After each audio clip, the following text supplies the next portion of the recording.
ইতিমধ্যে আপনারা জানেন ঢাকা ৮ আসনে একজন প্রার্থীকে হত্যা করা হয়েছে এবং এরকম নিউজও আসছে যে আরও কিছু প্রার্থীকে হত্যা করার ষড়যন্ত্র হইতে পারে।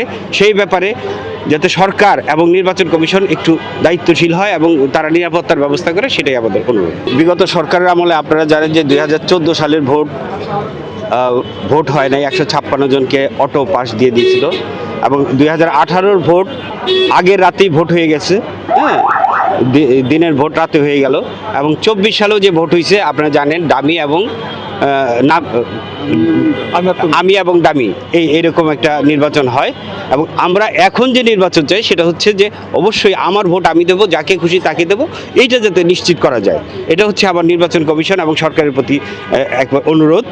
এবং যেটা বলবো যে টাকার ব্যবহার সেটাও যাতে না হয়।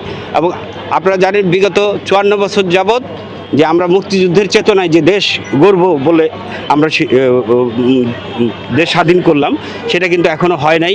অনেক সরকার গেছে আসছে, কিন্তু আমাদের যে অর্থনীতির মুক্তি, তারপর মানুষের যে মুক্তি, সেই মুক্তিটা আসে নাই। সেই জন্য আমরা আসলে আন্দোলন সংগ্রাম করতেছিলাম। আমরা বাংলাদেশের কমিউনিস্ট পার্টি থেকে বারবার দাবি জানিয়েছি যে একটা লেভেল প্লেইং ফিল্ড তৈরি করে দেন, যেখানে আমার ভোট আমি দেব এবং যাকে খুশি তাকে দেব, এটা যাতে নিশ্চিত করা যায়।